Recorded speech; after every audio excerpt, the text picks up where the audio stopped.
Good morning. Happy Sunday, everybody.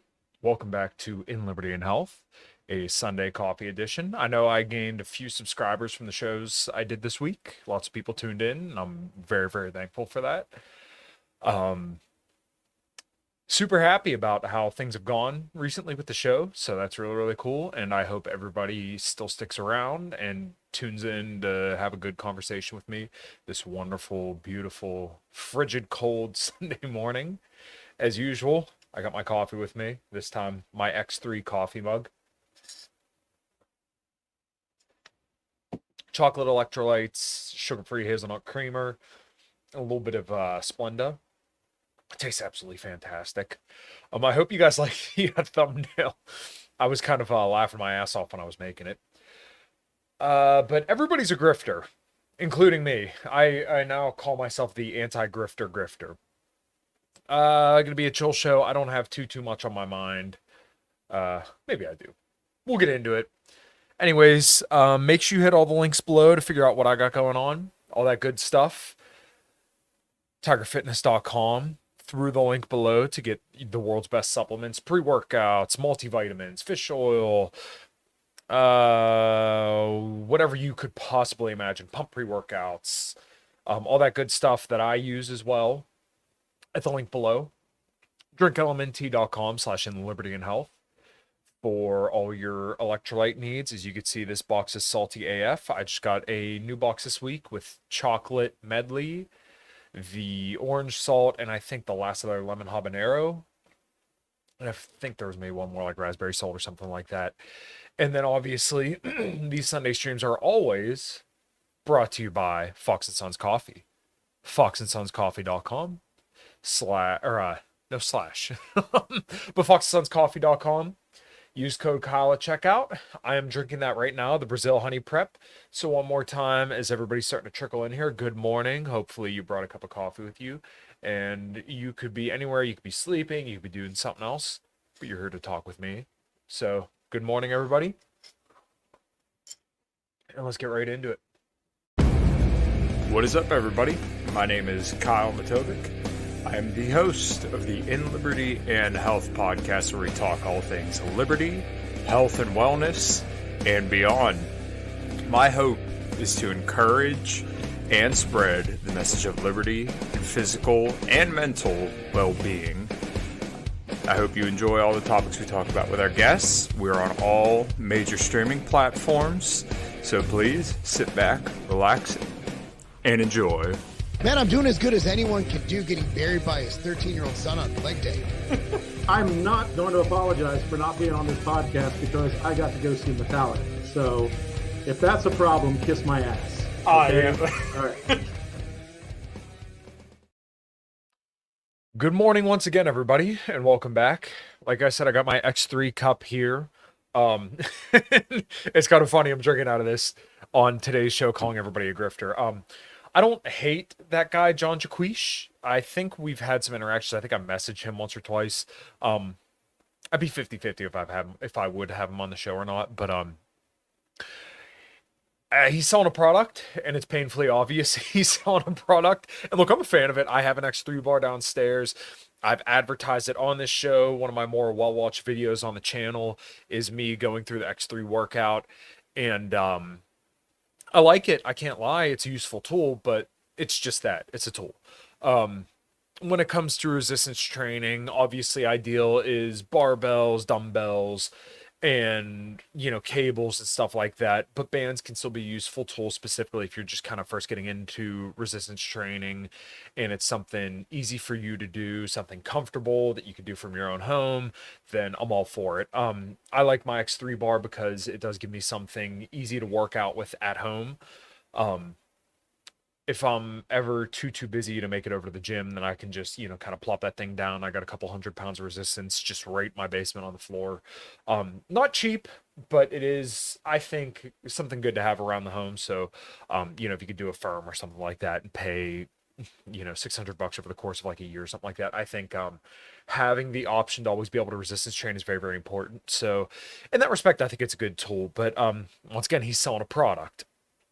He puts down traditional weight training favoring band training, which I actually don't agree with, and I don't think the science really agrees with either, because as I had Milo Wolf on the show a couple months ago, fuck, that might even be like a year ago now. Jeez, I can't even keep up with it. But we talked about optimal ranges and like lengthened partials for resistance training. So lengthened partials are basically going to the lengthened position of the muscle. And I think I've detailed this out in some other shows that I was on and maybe a little bit on this show. So like when you think of a tricep extension, your tricep is mostly talking like Mike Tyson, mostly lengthened when your elbow's like this, right? See how my arm is like almost to my head and my elbow is protruding out? Well, right now my tricep is fully lengthened, right? So this is going to be the most stimulative range of motion for your tricep. The problem with band training is that when a band isn't stretched, there's no real resistance on it, right? So when you do a tricep pushdown with the X3 bar, you're not really getting a sufficient stimulus. You're getting, the maximum amount of weight when your arm's fully extended. So you can see here my triceps flexing, but right now I'm in the strongest range of motion. This is, not quite as strong. This is definitely weaker. And then this would be like your weakest, where like, your biceps almost flexing, but your tricep really has to work to move through that full range of motion. So that's why band training is actually an inferior way to do resistance training. Now, it's not completely useless, but at the same time, it's not as sufficiently stimulative as, traditional cables, barbells, dumbbells, all that good stuff is. So, once again, it's a tool. Use it to your liking and do whatever you're going to do. And, yeah, just if it's gonna get you resistance training, I'm all for it. But don't if you have regular weights available to you, you should probably prioritize those. But I mean, if you're just gonna train and you're just looking to do whatever, then hey, something's better than nothing. Take a sip. So why did all that matter? Because John, once again, don't hate the dude, and actually a lot of his like political views when I've heard him kind of lay into it. Him and I actually probably largely agree on a lot of stuff. Um, he's selling a product, so therefore he's going to give you a narrative and some information that supports what he's trying to sell you. The reason why I use Tim Pool and Sovereign Bra in the thumbnail is because they have something to sell you.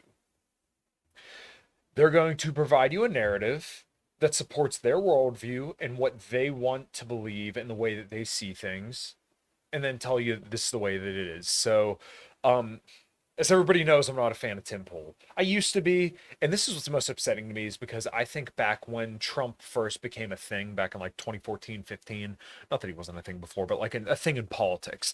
When you looked at Trump back then, it was very, very exciting. And Tim Pool was a lot more objective at that time, where he was kind of calling out the news for what it was and actually just giving you the news rather than telling you all Democrats are evil and grifters and Trump is going to save the world, which is pretty much what he's saying.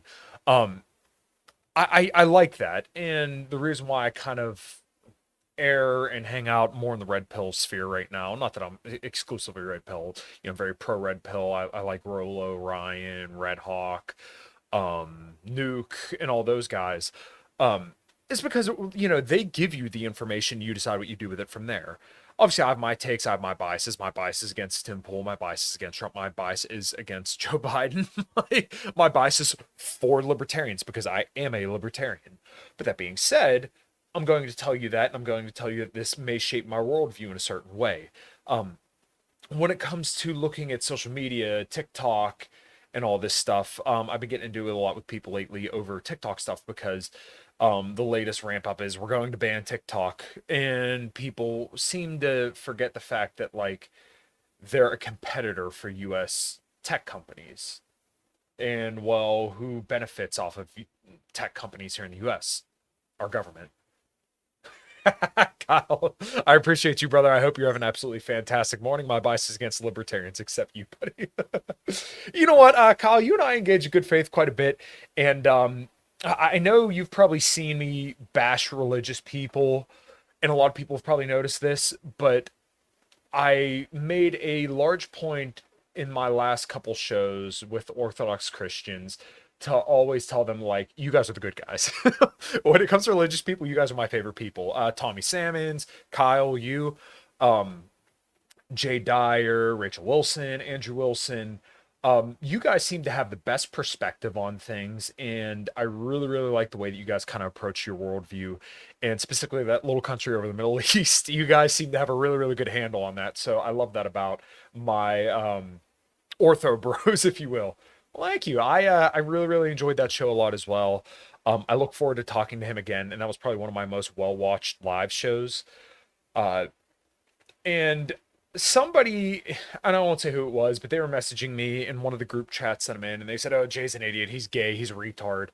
And to me, he's probably one of the smartest people I've ever talked to in my entire life. I mean, I've done almost 300 episodes of this podcast, and then, probably 3 dozen other shows with other people who are very, very smart.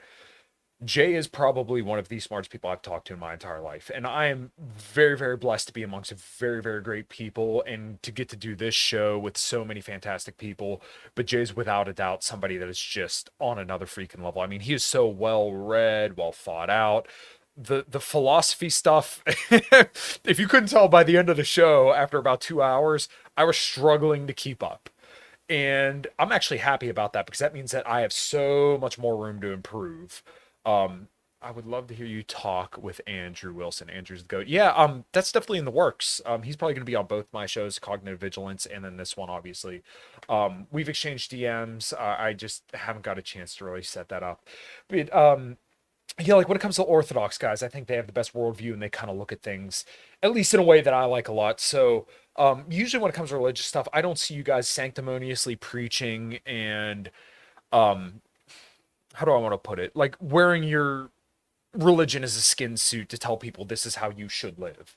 And it's funny because even when I've talked to Orthodox people and I tell them I'm agnostic, we have a good conversation about religion and their worldview afterwards. And they never say you should convert. We come to kind of the way that they see things and why they believe that their worldview is superior to others, but they don't tell me I have to convert or else I'm an asshole, demonic, satanic grifter or something like that. And I really like that. Tommy and I have exchanged texts ad nauseum a lot about this stuff, and part of the reason why I've had so many religious people on recently is because this is something that I've just found absolutely fascinating because I was never exposed to religion when I was younger because my mom was out of the house a lot. I didn't, my mom and dad split up when I was pretty young. And it's just been very, very interesting to me. Hey, good morning, Glenn. Good to see you, brother. I hope all is well in your neck of the woods. But yeah, I've really, really enjoyed that kind of stuff. So I guess kind of going down this road here, when it came to Tim Pool, once again, my problem is that he's not being objective and honest about the facts about stuff. Abraham Accords peace in the Middle East. Well, is it peace in the Middle East when you pay off a whole bunch of people and say, hey, I'm going to basically pay off all these countries in the Middle East to ignore the plight of the Palestinians until some shit happens. And then what does Trump do? Oh, I helped Israel so much. I'm the greatest president for Israel. Joe Biden's not doing enough for Israel and all this stuff. It's not being objective. And people always say that, oh, well, Trump's going to end the war in Ukraine on day one when he gets in there. Well, have you heard him lay out a plan as to how he's going to do that other than him just saying he's going to do it? No. And when he talks about what he's going to do, he says, oh, well, we'll make all the other countries in NATO contribute their fair share. Oh, so you're going to make it worse. I mean, not to say that he would be worse than Joe Biden, but I mean, in effect, if you're going to send more money to Ukraine, that is going to make the situation worse. That's not going to make the situation better.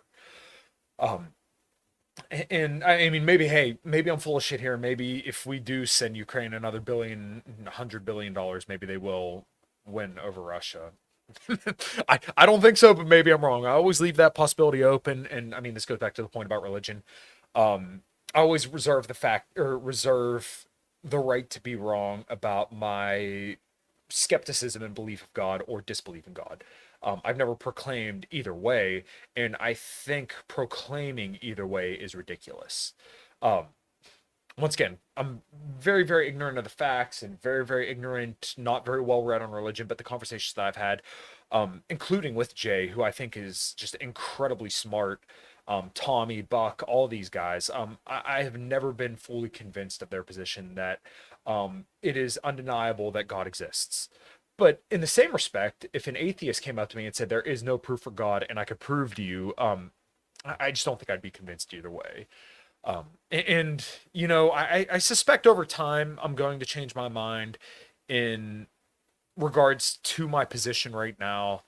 I'm very attracted to the ideas of religion, and this is something that just has really tickled my fancy lately, obviously with all the conversations that I've had.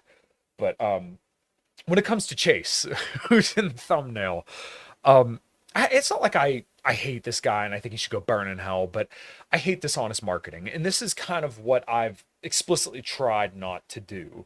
So to bring it back to John Jaquish, when it comes to the X3 bar, he says you're going to get 3 times the gain, hence the title of the X3 bar. You're going to get 3 times the muscle development using the X3 bar versus doing traditional weight training. That is a bullshit claim with no evidence to support it, and he's putting down weightlifting and cardio to pull up his product. Hey, look, I like it. I got an X3 tank top. I got the X3 bar. I got the X3 coffee mug. But he's using bullshit science because he used a study that I think it was compared weighted squats or something like that to just like traditional squats, and they found that the group that banded their squats, as in like put bands around the barbells that they were squatting with, they found that the group who used bands and barbells had greater muscle hypertrophy than the group who didn't. Okay, well, one confounder there is that you're actually getting more resistance when you use a band and a barbell, right? That's the big caveat there. So if I put 2 plates on each side, so you're squatting 225 pounds, right? If you do 10 squats of just that, then, you know, for most people, it's probably going to be a little bit difficult. But for someone like me, I could probably do that no problem because my max squat, Glenn's going to shit all over me here in the comments, but my max squat is like 400 pounds. Now, granted, 225 pounds squatting for anybody, that's still a lot of weight to be moving up and down. So you're still going to be a little bit gassed. But, you know, it's not really going to trigger as much muscle growth for me is if I were to go squat 400 or if I were to put bands on each side of the barbell and then squat, right? Notice kind of the difference here is that, you know, if you put bands on the edge of the barbell, you're getting more resistance at the top and bottom. But if you just do traditional squats, then you're only getting the weight of the barbell and, you know, that's it, right? You're only going against your body weight, gravity, and the weights. So obviously the group that did banded squats, are going to get greater hypertrophy in the than the group who didn't. So that's kind of why it's like griftery to just say, hey, you should you should buy my X3 bar because it's going to lead to greater gains because this one study said it. But then he left out the fact that, like, hey, they did the same weight, but one group used bands and one group didn't. So let me run an ad real quick and we'll get right back into it. All right, guys, we are going to take a quick break from the show to tell you about the show's sponsor. We are now brought to you by Fox & Sons Coffees. You can see right here, I got the Den Blend Dark. Really enjoy that. I've been drinking a lot of their Brazil Honey Prep right here. As you can hear, there's not a lot of beans left in it because I've been drinking it quite a bit. Just to tell you a little bit about Fox & Sons, why I support them and why you should too, is that Steven had started the company up in Michigan to help teach his son about entrepreneurship. I'm all about that, and I do firmly believe that in order to spread liberty in our lifetimes, we have to support those who support similar values as us. And Steven does support all the same libertarian values that I bring and talk about on the show a lot. So go to foxandsons.com, use code Kyle at checkout to get 15% off of orders $25 or more, and there's always free shipping whenever you place an order that is more than $37.99. Find their coffee absolutely fantastic, and I'm sure you will too. So one more time, go to foxandsons.com, use code Kyle at checkout to get yourself a little discount. Let them know I sent you, and support the coffee that supports you. All right, guys, thanks. Back to the show. All right, I am all out of coffee, so make sure you go to foxandsonscoffee.com and use code Kyle at checkout because I'm serious. I do fucking love their coffee, and Steven is just such a good dude. But yeah, I have a sincere problem with dishonest marketing. So to go back to the whole Chase deal, I don't hate this dude. I wish him well. And hey, maybe your core shit network's great and people do, you know, meet their soulmates through this, whatever. But he had this whole tweet, and he blocked me on Twitter, and I blocked him back because that's how we do here. If you block me, if you block me, you're not seeing my stuff, and I'm blocking you back. So just, so there's no BS there. But he did this whole tweet describing this ideal trad woman, and then right underneath it, he literally put, and this is like, for shame, man. This is so slimy. You too can meet your trad wife if you join my courtship network. Like, come on, man. I'm okay with people saying, hey, this is a tool. If you join my courtship network, then I'm trying to gather like-minded people here, and maybe it might work for you, maybe it might not. It's this much a month. Join and see how it works for you. When you say you'll meet your trad wife through this, you're selling me bullshit, right? Jay Bemkey, loving the morning content. Love the morning content. Yes, well, thank you. I really, really enjoy doing these Sunday podcasts. It's a little bit more laid back for me. I love just to have a conversation with the supporters, the people who listened, and the people who don't. My dad was upset with me last week because I didn't do a Sunday podcast.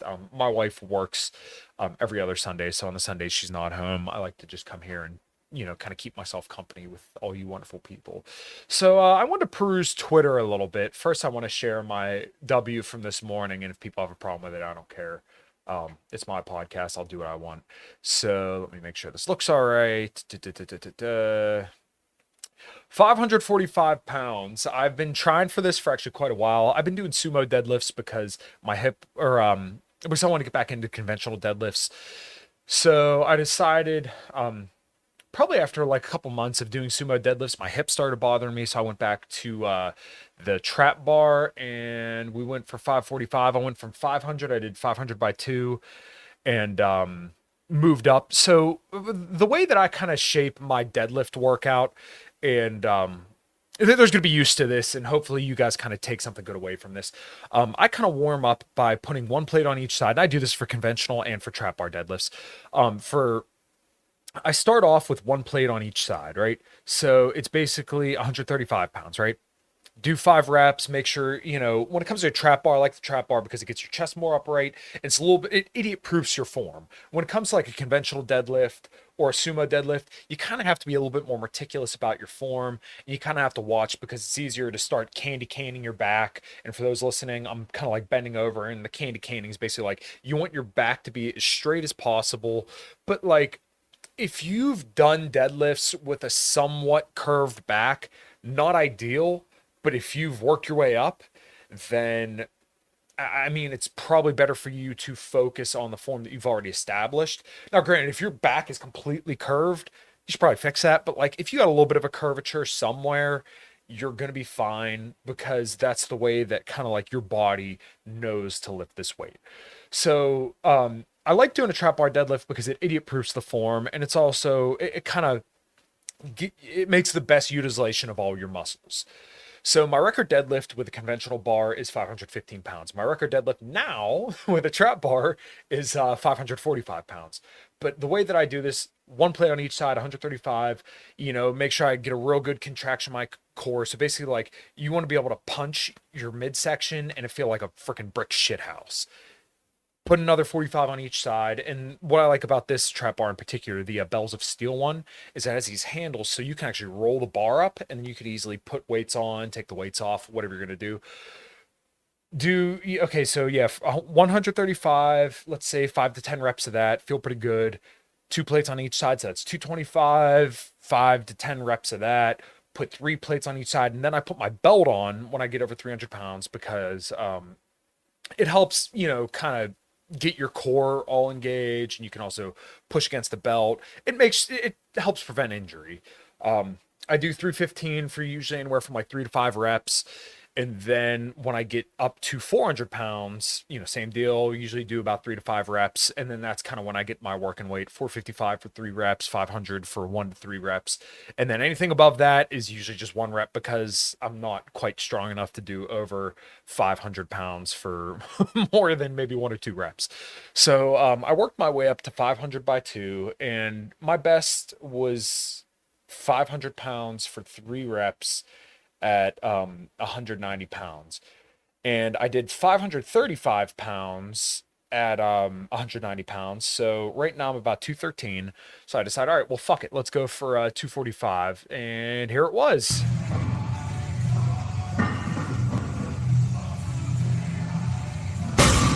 Bam. And I tore my hands up a little bit. I don't know. You can't really see it. Let me get this out of here for a second. You can't really see it, but yeah, this week has not been very, very good for my hands. I rebuilt a front differential. You can see a blood blister here. The blood blister was from putting a seatbelt over our rack. When we get slow at my work, we'll throw. I have two seatbelts that are tied together. We'll throw it over the rack and start doing pull-ups. And I was rebuilding a front differential on a 2018 Sierra, and I didn't know this, but so a differential has a ring and a pinion. I'm for sure a grifter. Yeah. Well, you know what everybody is. It's okay, man. Good morning, Steve. Hope you're well, brother. So in a differential, you have a ring, which is the big gear, and you have a pinion. A pinion is just a small gear. But basically, this is on all vehicles. Coffee Grift is real. Yes. Well, I just told everybody, as always, these Sunday podcasts are brought to you by Fox and Sons Coffee. Our brother Steve is here in the chat. I'm all out. I finished my pot this morning. Just so good. So good. The Brazil honey prep, my favorite. So you have a ring, which is the big gear. You have your pinion, and then you have some side gears, which turn whenever you turn the vehicle, right? So basically, you have your engine, your transmission, you have a drive shaft, or if it's front wheel drive vehicle, then the transmission is bolted to the engine. And whenever the differential turns, you're going straight. The pinion's turning and the ring gear's turning, which turns your, wheels and tires when you're going straight. Now, when you go around a turn, each wheel is going to have to turn at a different speed. So this wheel here is going to turn slower than this wheel over here. Well, if you weld the shit together, or if there were no spider gears on the inside of that ring and pinion, then you would get skipping, because these wheels have to turn at different speeds when you're turning, because, obviously if this wheel out here is going to have to turn or faster than this wheel here. So the spider gears start turning. Well, the spider gears are different side to side on a front differential on a newer GMC. So there's a snap ring in the one side, and I didn't know this, so I put it together wrong, and we were trying to get it out with a pick, and we finally got it out, and the one dude I work with had one of my picks, and it came out, and I remember feeling that fucking pick go right into my pinky. You see that little scab right there? For those watching, there's a little tiny, tiny scab. Jammed it right in my finger, pulled it out, and my God, did that fucking hurt. Would not recommend that. So, long story short here, when you're putting shit together, just make sure you put it together right. Don't be a dumbass like me. And, yeah, we all messed stuff up, but we fixed it. We found out one way or another. The other thing I wanted to talk about today is this fucking video went viral. Let me scroll down here. Let me find where the picture is, or the video. There's this account, Samira Khan, who shared this video, and here I am. I'm going to make it go even more viral because I'm talking about it on my podcast, right? Let me pull this up, share this tab instead at the stage. So literally this video is just this girl who has an accent, and okay, it's a southern accent, whatever. Here, we'll just play the video. Good morning, y'all. Quick update on the house, because I've been pretty terrible about giving y'all these. We took a little break for noodling season and to put out boxes. Now that it's dried in, we can do it at our own pace. But okay, so you can hear she has a southern accent, and this person, Samira Khan, said this accent needs to be illegal and women should be banned from doing manual labor like this. There's nothing feminine about American women. American women are literally men. Well, first of all, this girl, Hannah, I think her name is, she's pretty. She's really pretty. And anybody that's saying that manual labor for women should be illegal and whatever, this whole fucking, everything I don't like is awful and should be banned, is retarded. I'm just gonna be straight up honest with you. And not only that, I live in rural Pennsylvania. I know so many women who do stuff like this, who even talk like this. This is normal. Sometimes women just like helping out with stuff. My wife literally helped my stepdad and his friends build, my mom and his house this past summer. Like, some women just do this kind of stuff. Here she is. We're gonna stain all that wood a darker brown, and the shutters, when we get that on, we'll have handrails, of course. Is her accent maybe a little bit exaggerated? I don't know, maybe. Is she playing a character? Maybe. But basically she just kind of like, There's the carport over there. Quick run through. to me, And we're gonna have old tin in there the was ceiling. really nothing Got Daddy and Pop back porch. Beautiful that view. gimmicky about this. And then the walkway to the carport. So, okay, so this was the part where I was a little bit suspicious. So I'm going to let this last part play, and I'm going to see if people pick up on it like I did. I'll try to be better about these. But you can also use my code Hannah25 for 25% off We the People holsters. Hope y'all have a good one.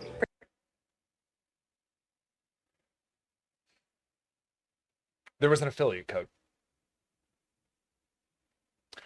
Should make you ask some questions if she's using an affiliate code.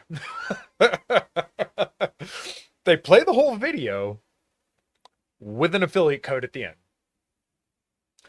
And obviously this kind of shit goes viral. And the people who are going viral and get a ton of engagement get ad revenue money on Twitter. Let me see how many impressions. Yeah, 35.3 million views. The fucking video has 35.3 million views. There's an affiliate code. That person got 35.3 million views. The people who quote tweeted it probably got hundreds of thousands. I got a few thousand, myself included. So what does that tell you? There's a whole like ecosphere of grift going on, like slinging a coffee on a podcast. Yeah, exactly. We're all grifters, man. It's okay. But like, people get so worked up about this stuff. It's like, hey, man, people are going to do whatever the fuck they're going to do. And you just got to be okay with that. It's just enjoy the decline, fortify your life as much as you possibly can, and enjoy. Because this shit's going to keep coming, and it's going to keep getting dumber and dumber and dumber. And there's nothing we can do about it. Other than just do the best we can to set a good example and enjoy our own lives. But you see this stuff all the time. This is all Twitter is anymore. You see a woman just do anything. She could be dancing with the Stanley Cup. She could just be standing there. She could be walking around a house she just built. She could be talking about vasectomies. She could do anything, and she'll go viral. And then the people who quote tweet it get, paid. The people who post it get paid. The people who hate it get paid. They have an affiliate code, ass in bio, because those are the new bots. This is what's happening now. It's fucking grifter paradise. And that word's overused. Yes, I get it. But tell me I'm wrong. I'm not wrong. And I'm doing it right here. I tell you right at the beginning of every single show that I do, hit all the links below to find where you can find my stuff. But at least I would like to believe that I'm a little bit more honest, because I'm not telling you that tigerfitness.com is going to get you more jack than every other supplement company. No, they're tools. You can use them to hit your protein intake, hit your micronutrient intake, feel a little bit better when you work out, whatever. You can use that stuff. And if you don't want to, don't use it. You can go to LMNT, drinklmnt.com/liberty and health and get what I think are the world's greatest electrolytes, or don't. I don't care. I'm completely indifferent to that stuff. You are the main character in your own story. So therefore you get to determine what's bullshit and what's not. I'm going to give you information if you're listening. And hopefully you think about things and kind of understand the world in a different perspective that makes your life better. But this shit ain't changing. Fox and Sons coffee will make you hot and sexy. Yes, it will. It absolutely will. Come on. But yeah, I just, people get so fucking worked up about this shit. But it's, I know people always say enjoy the decline, but yeah, for real, enjoy the decline, man. This is what's, the 2020s are going to be. America's a collapsing empire. Or maybe it's not. Maybe our best days are ahead. Maybe Vivek Ramaswamy is right. I don't fucking know, man. I just work here. I'm just gonna sit here and talk to you guys, drink my coffee, and hopefully have a good conversation with you guys about interesting topics. So the other video that let me see, yeah, 88,000 views here. Let me pull this one up. Share instead. This video is borderline pornographic because it's the girl, that same girl, I think Hannah's her name, is in the water with a fish, just talking about the fish. Look, you could see some cleavage. Is she hot? Yes. But like, I don't know. I've seen worse. Oh, sorry, I didn't. Let me pull that up. So yeah, like if you look at this video, she's in the water and she's got her fist all up in some fish's gills and shit. They say it's borderline pornographic, and the idea that conservative men are attracted to masculine women is insane. I don't know. What do you define as fucking masculine women? If you consider a woman that does blue collar labor or kind of works a traditionally manly job masculine, then yeah, there's attractive women that do it. I used to work with a female technician. She was pretty, but I mean, she wasn't like a 10 out of 10. I mean, I've worked with female service advisors. Are they doing manly jobs? I guess. I mean, they're working in a predominantly male dominated field. So does that mean that they're manly? I don't know. My wife's an EMT and she's probably gonna be going to the police academy. Does that make her a masculine woman? I don't know. My wife is still attractive. Are women who work out now masculine because they got, muscles and stuff? I don't know, but like women who have some, muscle definition and can do stuff, I'm not really against it. Now, like if she's I don't know if a lot of guys have had experience with this, and I have, so I'll just share my 2 cents on this. When it comes to women that like work on cars, I know guys always say, "Oh my God, it's so hot. She's changing an engine. Look at that." The women who do that kind of stuff, you want nothing to do with, I promise, because it's like obnoxious. I remember this one girl I was seeing, and like nothing really came of it. She was like, "Oh, you think it's sexy when I work on cars. You think it's sexy when I drive a manual." And I'm like, no, not really.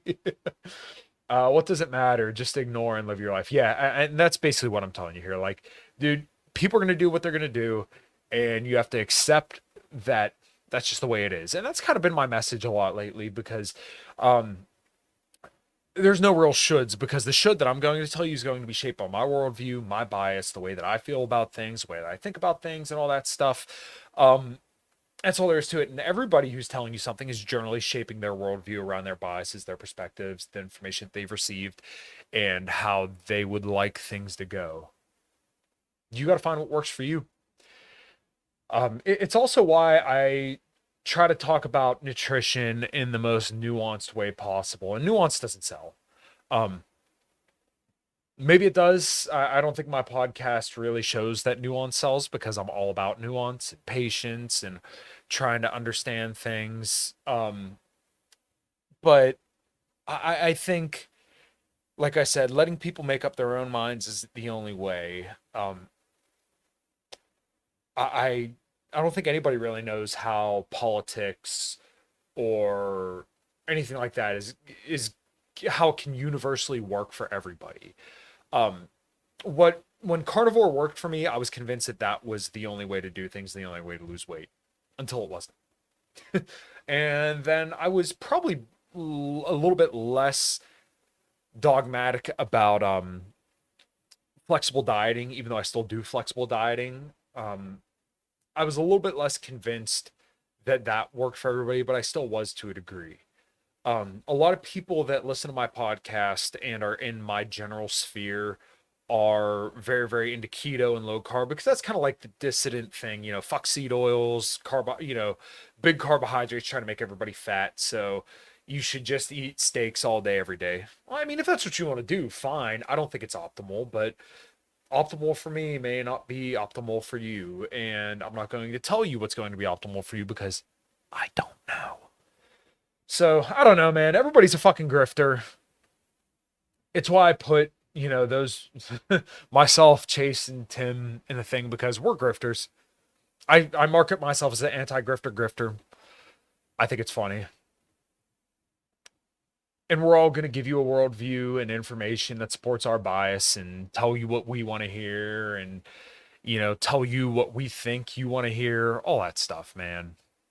But yeah, I didn't have too many grand ideas for how this podcast is going to go today. But like I said, I really, really enjoyed just kind of sitting down and talking with the people who are listening. And I appreciate everybody listening throughout this last week. A lot of content this last week, over close to 3 or 4 hours of stuff of just, what I think are probably pretty deep and enjoyable conversations.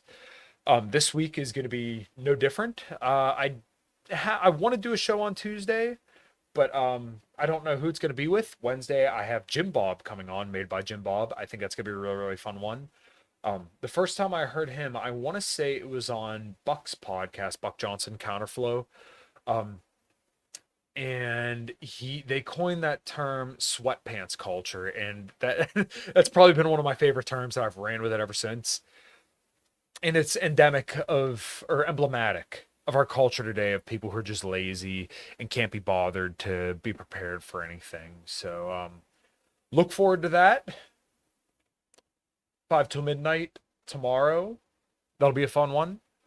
I don't know if we have anything planned for that. I will not be on cognitive vigilance this week because my band practice has shifted over to Thursday nights. So make sure you go to acommoncrown.com to find where you can find a Common Crown and support us. My link tree is below where you can support me and what I'm doing, all that good stuff. Obviously, I've shilled Fox Sons enough throughout this podcast, so hopefully you go there and get some coffee. Yeah, I don't think I got anything else for you guys. Thank you so much for listening and spending your time with me this Sunday morning. Oh, pay attention to Biting the Bolt this week because you might hear someone a little bit more familiar on that show. And yeah, I think that's going to be a lot of fun. I'll be talking with them here in a little bit. So yeah, I appreciate everybody listening. I appreciate all the support. I see I got tons of new listeners listening live right now. I hope you guys have a fantastic Sunday. Hope you guys enjoy your week and all that good stuff. Steven dropped by once again with the coffee emoji. Cheers, everybody. The other thing I got going on today is another potential musical project. We'll just see how that goes. Meeting up with some good people, and hopefully that kind of forms into something. But yeah, we'll just kind of have to see. So one more time, thank you guys so much for listening, and until next time, take care.